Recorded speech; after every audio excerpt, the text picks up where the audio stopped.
Okay, so today I'm just going to give you a short introduction, and then we are going to talk about the entrepreneurial traits you need when you talk to investors and the language that you need to use. But before that, let me explain a few things about the Clean Futures program. We started more or less a year ago, and we have already accepted 20 companies. We work closely with the Digital Catapult and the BCIMO, which is based in the Black Country. The companies that we admit are all in the Midlands, or they have interests in the West Midlands. And we make certain that they have a piece of technology that is innovative. The program will run up to March 2025. We have just admitted our second cohort, another 20 companies. 10 of them are taken care of by Coventry University, and the other 10 by BCIMO. On the whole, we make certain that by the end of the program, they will be advanced, both in terms of technology and in terms of investability. We have two teams here in Coventry University. One is dealing with the development of the technology side, and the other one with the development of the business side. Also, we provide a £50,000 grant for them in order to take the business forward. Although the program finishes in March 2025, we do hope that we may be able to continue at some point next year. So please keep in touch if you're interested.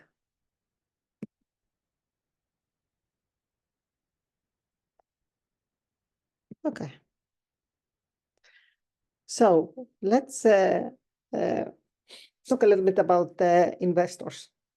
The business investors are very different from the people who invest, let's say, in the stock market, or they invest in movies, or they invest on housing. They make certain that they understand the business very well. They make certain that they belong. They usually invest in the specific sector that they have previous experience in, and they make certain that they like the people they invest on. In actual fact, the earlier investors do not invest necessarily in the business. They invest on the person, on the CEO, on the founders, on the team. And that is why it is essential when you apply for any type of investment to present yourself in a way that it is going to be appealing for the investors. Let's say you manage to send your pitch deck to an investment company. It could be a fund, it could be an individual investor, whoever it is. The investor thinks, yes, I have invested in this kind of businesses before, or yes, I'm interested in this kind of businesses. And they make an appointment in order to see you. In this appointment, they may want you to pitch to them in person, or they are going to ask you for an informal meeting. Or in some cases, both is going to happen. For example, you may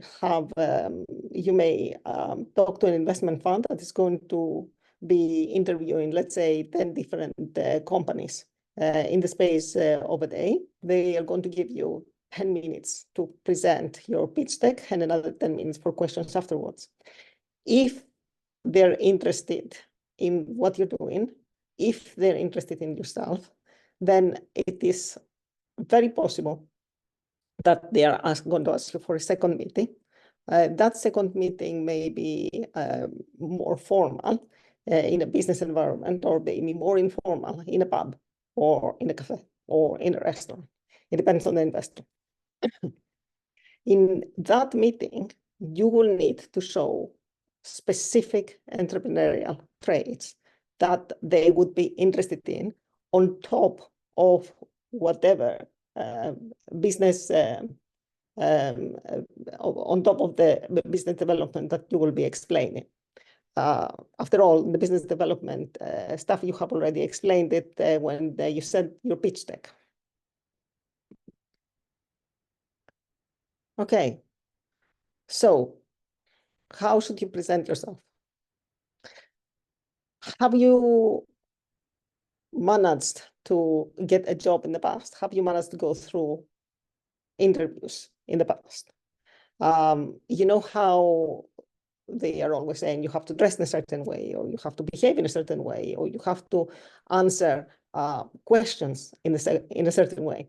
The exact same thing happens when you are trying to answer questions of investors. The first thing that you need to show is that you are a creative person and you are an innovative person. Okay. Now, how do you show that you're creative and innovative? Obviously, it's not a matter of dressing up, or it's not a matter of using a specific language. It is a matter of bringing forward examples of creativity and innovation that you showed in the past. If your business is based on an innovative idea or an innovative piece of technology, it is easier to prove this type of entrepreneurial traits. If it is not straightforward that the business is based on a piece of innovative technology, then you will have to come up with examples of innovations that you have done in the past. I don't know your history. I don't know what you have done in the past. You would have to dig into your career. You would have to dig into your previous businesses in order to figure out if you have done something in a creative manner. That's the number one. The way you're going to see the slides here is according to what entrepreneurial traits the investors think are most important. So the most important is creativity and innovation. Let's go to the second most important trait that you're going to find. This is all based on research that has been done by academics, by the way. I'm not going to go through the details or the bibliography because that's going to be extremely boring. I'm just going to share with you the results. Okay, taking risks. When you apply for a job, showing that you are a risk taker is not necessarily a positive thing, but when you are an entrepreneur, it is highly valued. When I'm talking about taking risks, I'm not talking about crazy risks, something that has not been thought of. I'm talking about educated risks. I'm talking about you getting out of your comfort zone, or taking the company out of its comfort zone and doing something new, creative, innovative, something that hasn't been done before. Or maybe something that has been done before, but has not been successful, and you're trying to make it successful in a different way. Okay, again, in this case, you need to bring an example about how you took these risks. Have you gotten credit card debt, for example? That also shows that you have skin in the game for your business, the debt, obviously, not for personal reasons. Have you decided to move the company from one city to another because you thought that the opportunities there were going to be better? Have you hired somebody that is not obviously a good fit, but has been successful in taking the business to the next stage? It could be anything. But it needs to show that a level of risk has been taken in this case.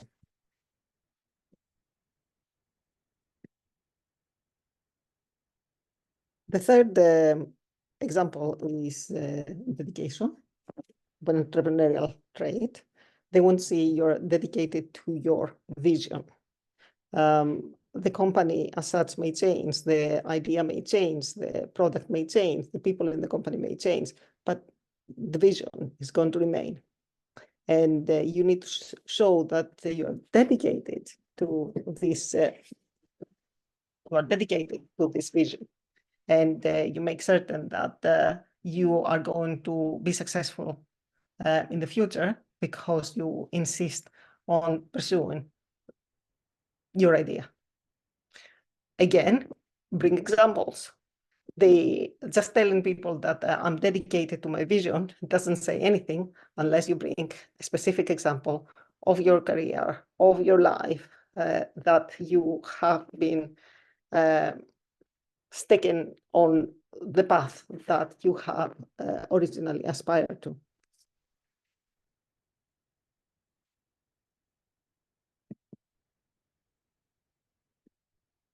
The next entrepreneurial trait you need to exhibit is flexibility. Now, this is a bit tricky. This is not about bringing examples from the past. This is about how you are going to perform during the interview or during the meeting you're going to have with the investor. Investors do not want to see stubborn people that don't want to change if something goes wrong, if something doesn't work. They want to see open-minded people that are very much willing to adopt new ways of doing things, as long as these actions are going to bring success to their business. And they want to make certain also that you will be listening to what your investors are going to have to say in the future. They are experienced. The investors you're going to see normally are not silent investors. They provide input.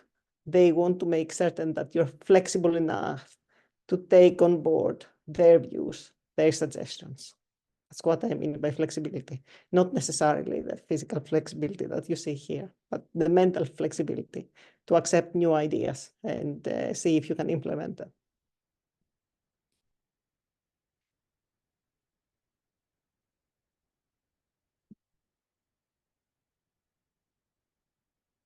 Okay. Another aspect is having a futuristic mind. This is very much connected to your vision and possibly also to the product that you're going to bring forward. When we deal with entrepreneurs who have a strong vision, usually they have a strong vision about what the future is going to be looking like. It doesn't have to be the future of the entire society, but it may be the future of this specific sector they're dealing with, the specific industry they're dealing with, or where the series of products that are in the market think they're going to end up, let's say, in 2, 3, 5, 10 years' time. This is obviously connected with the socioeconomic changes that happen all around us. For example, we work for the Clean Futures program. We are dealing with the companies usually that have a vision that is green, that reduces the pollution of the environment. This is because the entrepreneurs believe in a better world, for example, without pollution. That's an example. This is an entrepreneur who doesn't just look in the now, because in the now, there are not many people that could be spending a lot of money or time in order to promote this green future, but they're looking into a future that is a little bit down the line, let's say 5 years' time or 10 years' time, and they aspire to this future, okay? So make sure that when you talk to the investors, you explain your vision. Make sure also that the vision of the future ties up very well with the socioeconomic changes that are going to come. of course, this is also about you need to be able to quote at least a few studies that indicate where the future is going. It's not about, sleeping at night and dreaming that, what is going to happen in the future. It should be, whatever you tell them should be very much tied to the research that happened so far, which indicates and predicts what will happen.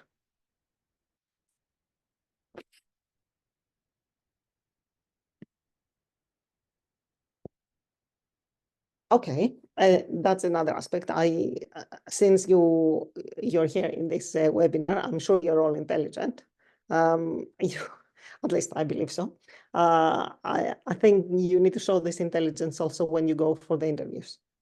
The interviews and later the chat that you're going to have with the investors. They are probably going to assess that from the way you communicate and the way you convey information and what type of information you convey. On top of that, you could add, let's say, if you read a couple of books recently, what books were these and what did you learn from them? Citing books or citing articles is always a good way to show intelligence. If you feel you haven't made it quite clear during the interview before. So that's another entrepreneurial trait that they would like to see.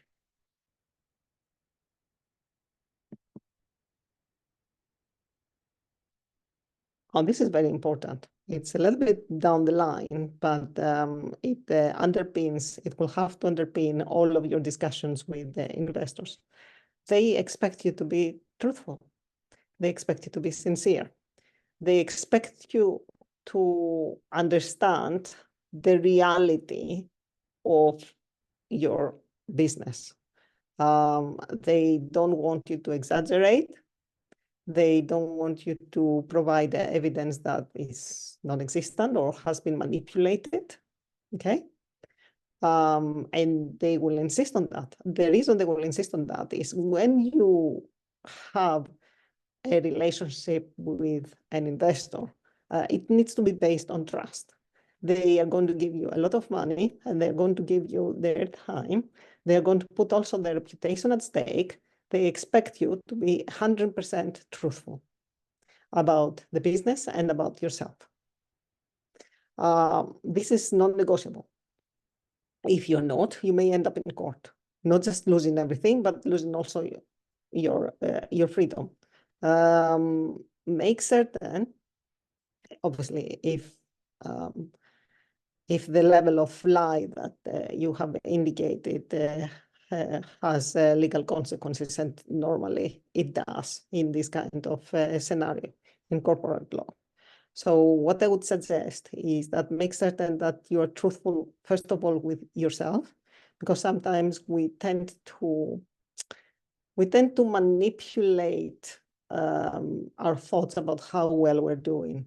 And entrepreneurs tend to be more optimistic than pessimistic, which means they could distort reality first for themselves and then for everybody else. As I said, this can have severe consequences, and I would suggest that you don't do it. You do not want to end up bankrupt. It's a very stressful and very emotional process to go through that.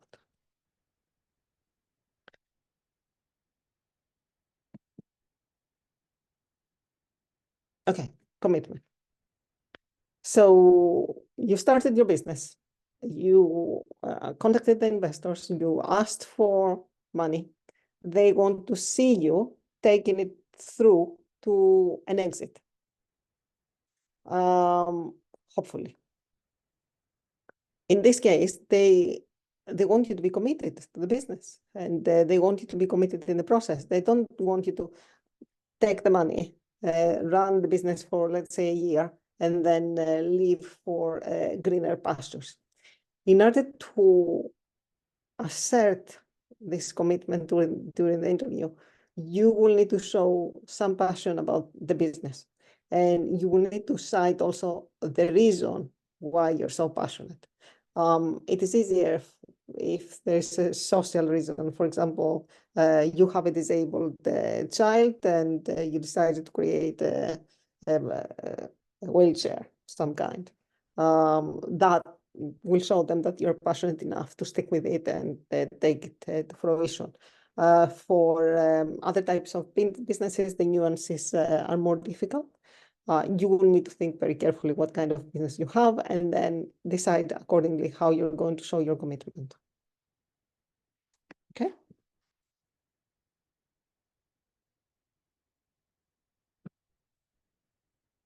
Okay. Good planning. A business is not built from one day to the next. It's a process. And you need to understand what this process is. Apart from the pitch deck that you're going to submit, there is a possibility somebody is going to ask you for a business plan.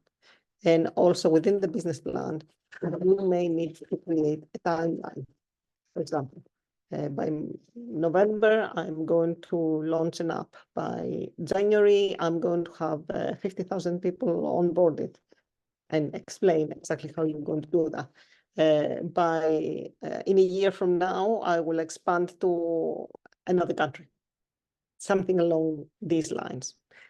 When you provide this timeline and these plans, you will need to have a plausible storyline of how you're going to achieve it. It is not just a case of this is the milestone that I'm going to achieve, but how you're going to do that specifically with examples. And in this case, you need to be very persuasive that this actually is going to be successful. And why should it be done this way and not in another way?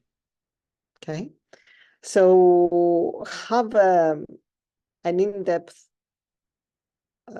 thought on how you're going to achieve what you need to achieve. It's very important.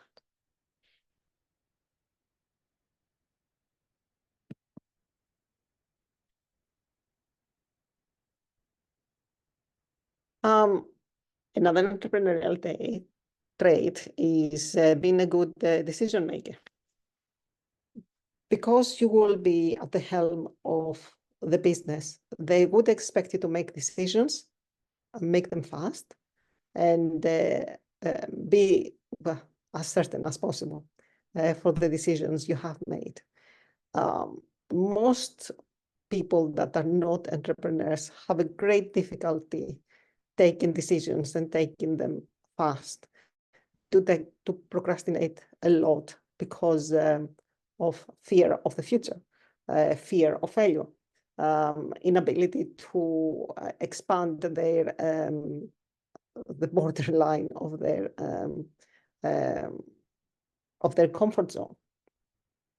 But you're not normal people. You are entrepreneurs, and as entrepreneurs, you need to be able to show that you can push the limits of your thinking and the limits of your actions, and make certain that you can make decisions and you can make the best decision possible under the circumstances without looking back. Obviously, a sense of reflection should happen afterwards, especially if you made some bad choices in the process. But making the decision and taking the action are two essential traits that you should have as an entrepreneur.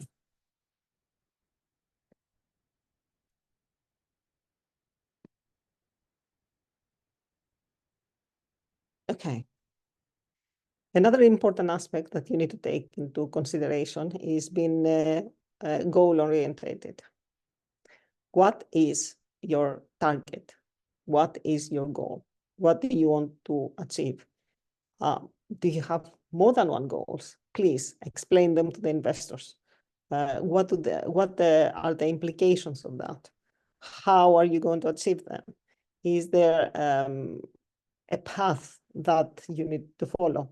This actually is going to tie very well with the previous example of entrepreneurial trait that I have shown you.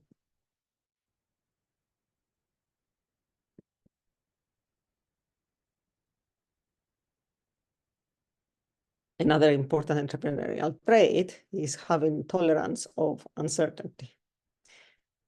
Most people, you will find out, get extremely stressed about uncertainty. And when I'm talking about stress, I'm talking mainly about fear. The unknown, by definition, causes fear to human beings. And it's not like entrepreneurs are fearless. They're not stupid. They understand the risks and the implications very well. It's just that they have a higher tolerance of this fear of uncertainty. And when you go to the interview, you need to show how high this fear, this tolerance is by citing specific examples of your life. When did you face this kind of uncertainty? How did you behave when it happened? How did you feel when it happened? So make certain you have examples in order to show your highest tolerance by comparison to the rest of the population.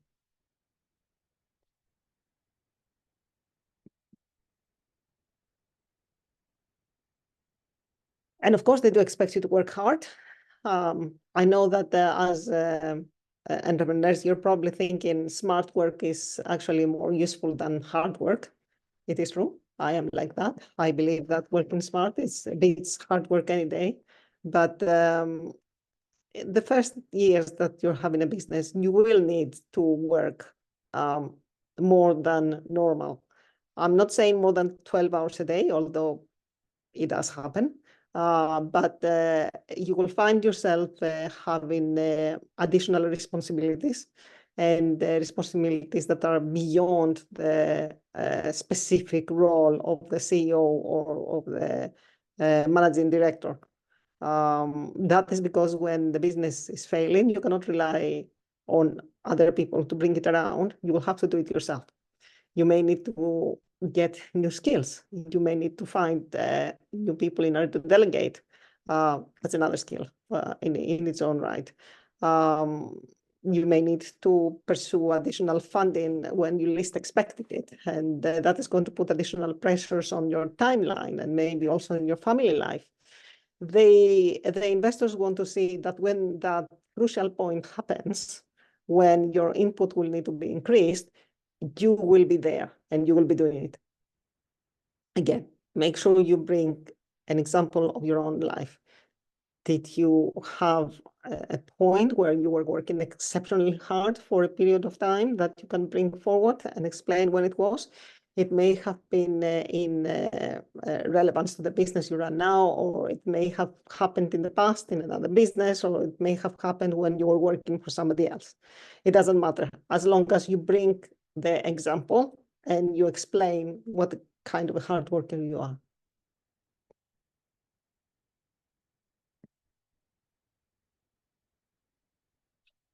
Now, tenacity, okay? This is, this is from Greek mythology about some poor soul that was pushing a rock uphill only to see it rolling down again after it reached the top, and then he's starting the process over and over and over again. I'm afraid that's what startups are all about and businesses are all about in some cases. You may fail more than once, and you should show that you will stick to the process and you will try again and again and again in different mode, not the same way you tried before, because obviously you're learning from the lessons of your failures, but definitely you will need to show that you will not stop. After you fall, you will get up, dust yourself, and start all over again in a different way, but start all over again. Tenacity is something that is particularly appreciated in the circles of investors. And again, they would like to see you how you managed to be tenacious in the past. What have you done that actually indicates that you have this entrepreneurial trait?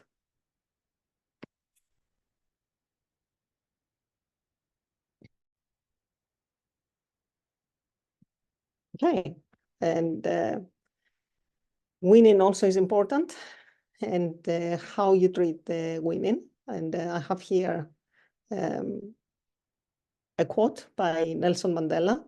He said, at some point, I never lose. I either win or learn. Even if you fail, if you learn from your failures, is equal to winning in this case. And the investors expect you to fully expect you to understand that and live by it. I know that I live by it. And sometimes I have some my down points, but again, I learn from all the mistakes I have made in the past, or hopefully I'm not learning from my mistakes, but the mistakes of others. And I get up and move on with my life one way or another. Either way, I'm a winner. Okay. Now, at some point, you're going to receive this recording, and you may want to go through the entrepreneurial traits. I would like you to take some time to reflect on how many of these traits you have and which ones do you have more than others. Because there is a possibility you have all of these, but at different levels. Start thinking a little bit, which ones are more powerful in your life? Which ones have you used more in your business? Make certain that you write on the side examples that you can provide to investors. It's a good exercise. This is something that you can use over and over and over again. And also, it's a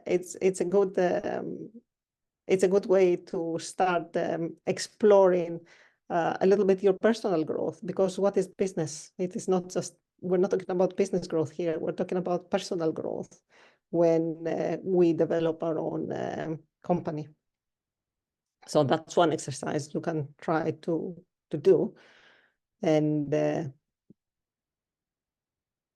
another exercise is, if you feel that some of the traits have been missing, please write them down and start developing them.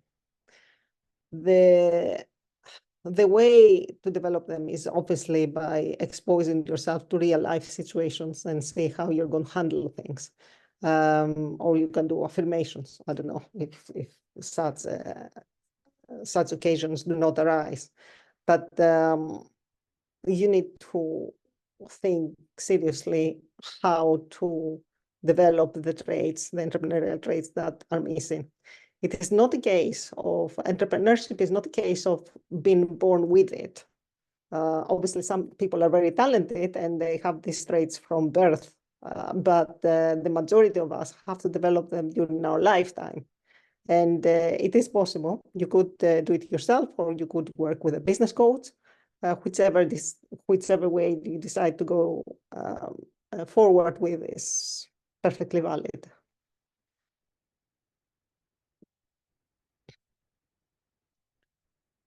Okay, so showing entrepreneurial traits and showing a specific type of behavior is very important when you meet investors. But another aspect you need to work on is your language, the words that you're going to use, the terminology that you're going to use. And this became very important. This has always been important. Terminology is always important because you show people that you are an expert on what you're doing, you're knowledgeable. But it became for investors especially important in the last 20 years or so, especially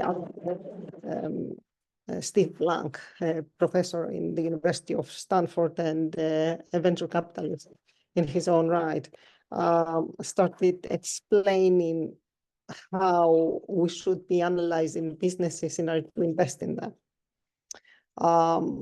His student, Eric Ries, took on board some of his teaching, and then he published his book on the Lean Startup.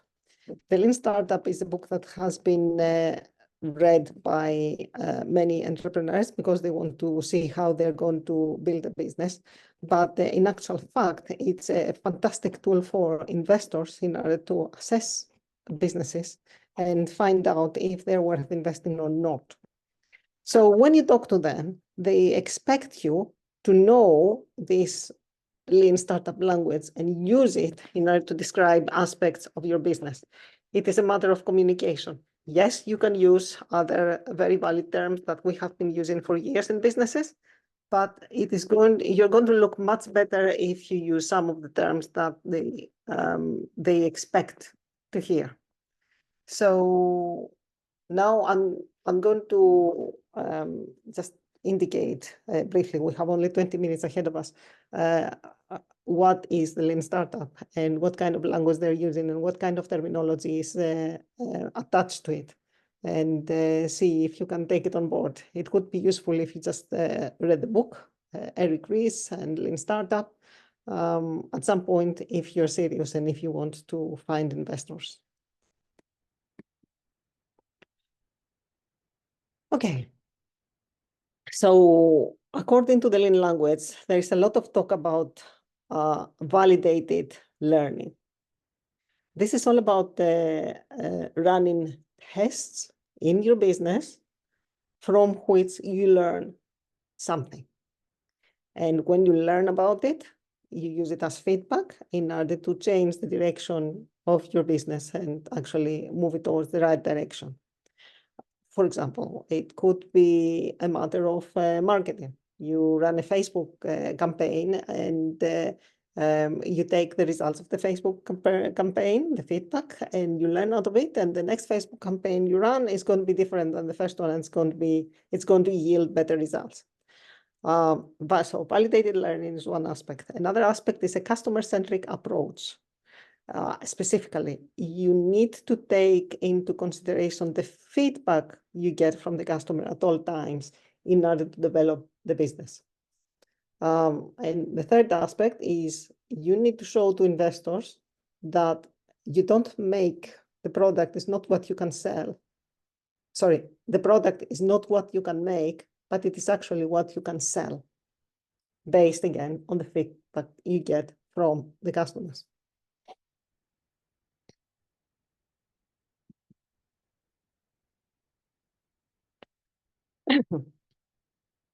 Okay, so the validated learning that I mentioned in the previous slide is based on what we call the build, measure, learn loop. Now, this loop is described in the Lean Startup book by Eric Ries, and it is about the process you go through when you come up with an idea. You create a little bit of a product. In the case of the Lean Startup book, they emphasize a lot on software products.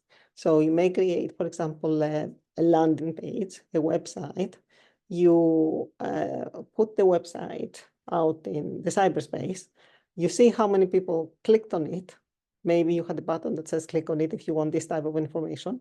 You measure the result, the data. You learn from that, and then you go back to change the idea and adjust it so that you get more people to click on the website the next time, as an example, okay? Again, this loop is always based on testing. When you have a business, you need to be able to test all of its aspects. You need to be able to test who the customer is, where the customer is going to come from. You need to be able to check the solution of the problem that the customer has, the problem itself. You need to be able to test the unique value proposition, all aspects of the business. Now, it is useful, especially in the early stages of the business, to keep a log of the tests you have been running. If you have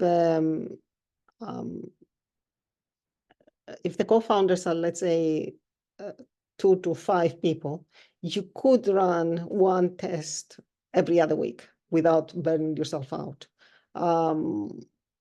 You say, for example, okay, this week we are going to test how many people are going to book our bedroom if we put them on the Airbnb website, okay? You run it for 2 weeks, you see what results you have, and then you go back and you decide whether the Airbnb website was a good idea for you, or maybe you should be putting it in booking.com.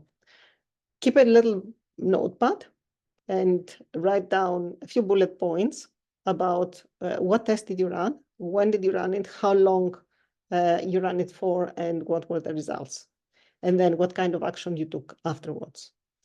When you do that and you keep a log like that with dates, first of all, it will be something that you can keep in your mind, and lessons that you keep on your mind, things that you have already tested.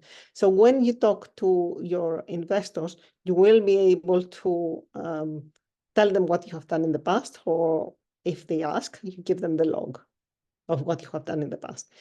As I said, this is especially useful in the earlier stages of the business, not when the business is fully developed.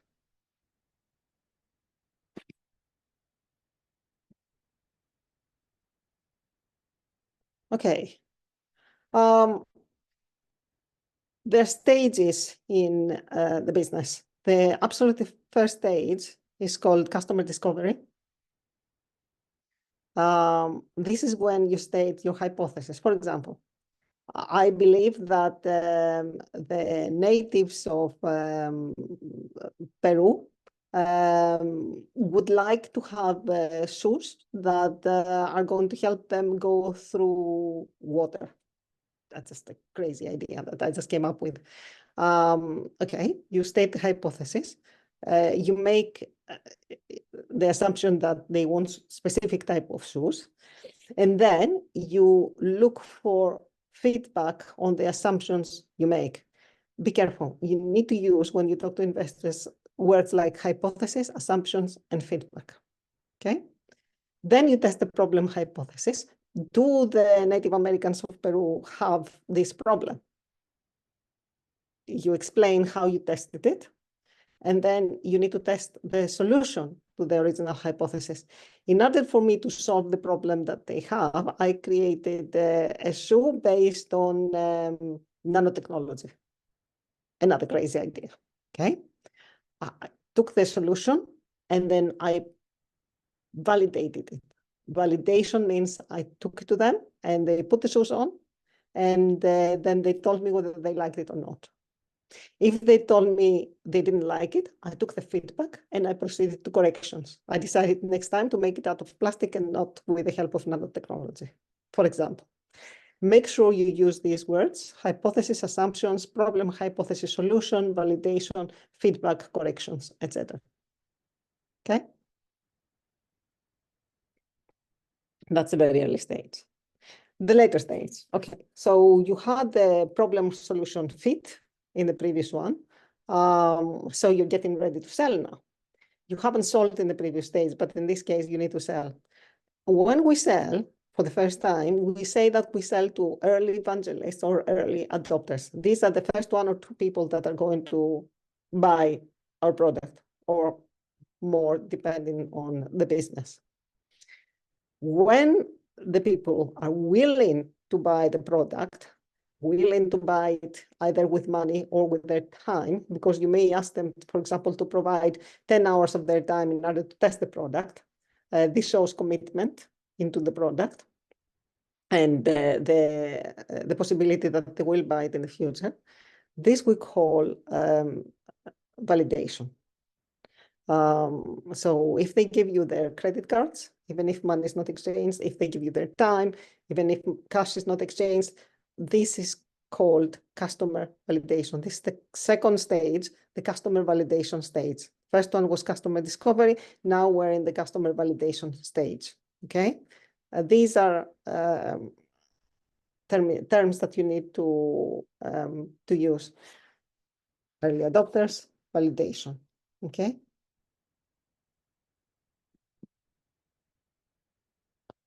And then we go for another term called product market fit.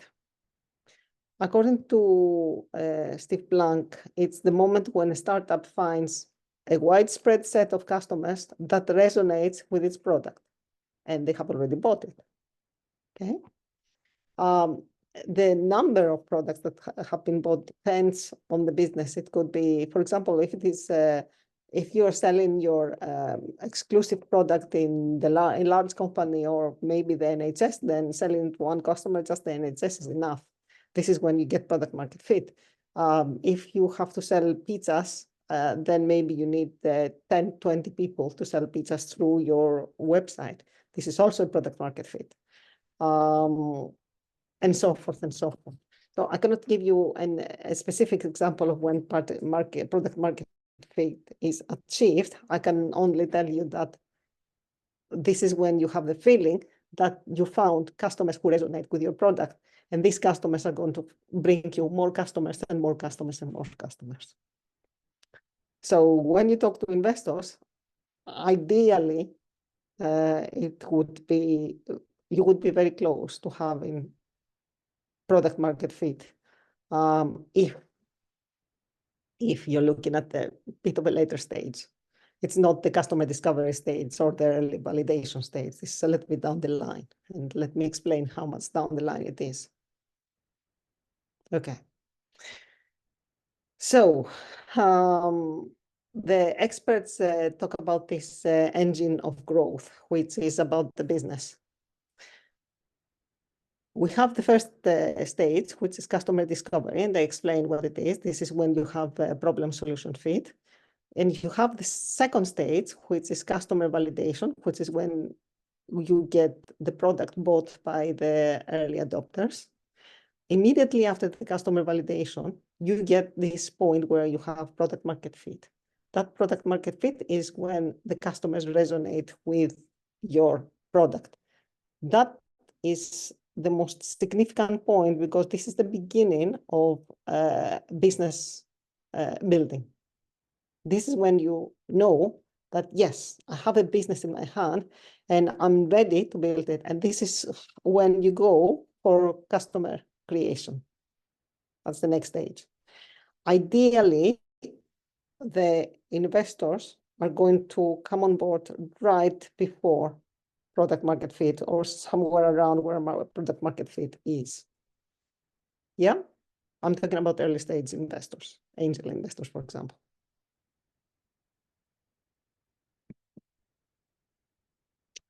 Another term I want you to know is called minimum viable product.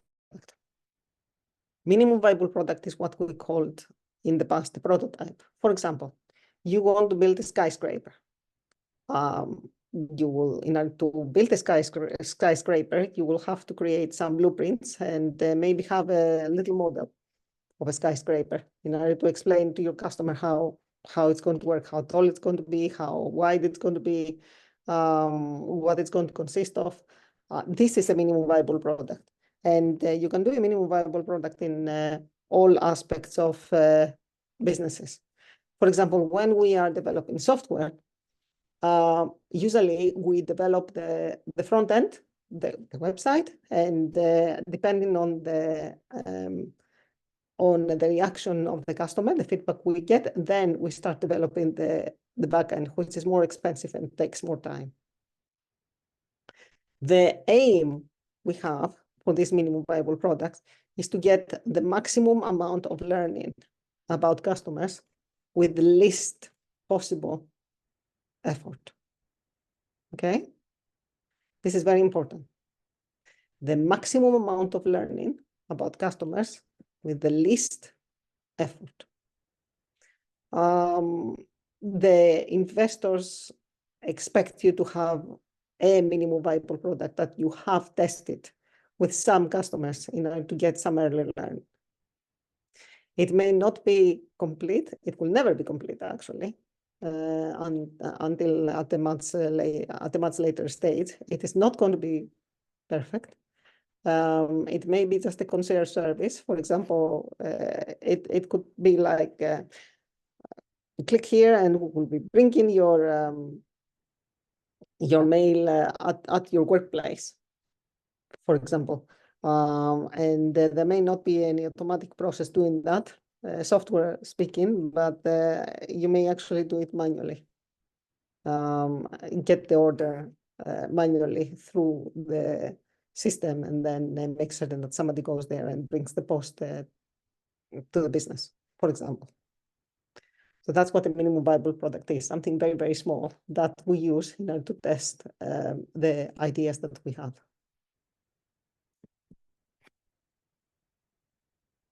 Okay, and make sure you have a testing map.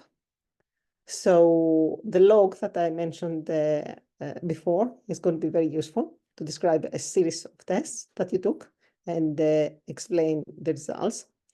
It is very important to explain how these tests and these results you got changed your idea about where the business was going, because the idea of the business and where it's going changes all the time.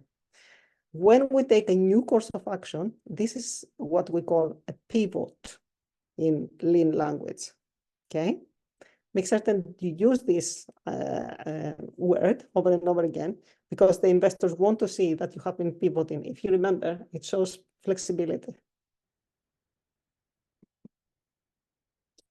And this is some books and blogs that you can check. Eric Ries, the Lean Startup, Steve Blank, Customer Development, Dave McClure. You can check his blogs, 500 Startups. Ash Morea, another book, Lean Analytics, and last but not least, Alexander Osterwalder, his business models. Okay, and I think we have 5 minutes left if someone wants to ask any questions.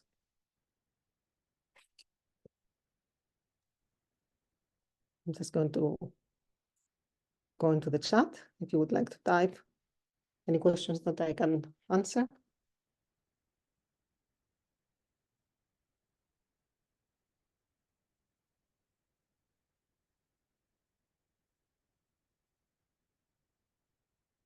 No?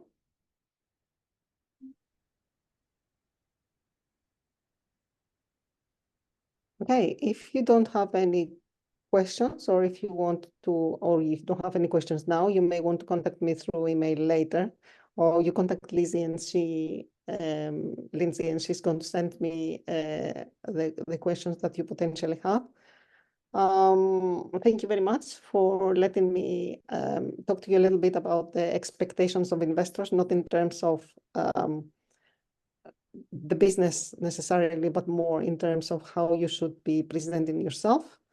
And I hope to see you again soon when I explain how to pitch again, what investors want in terms of the business at that point. Thank you very much, too.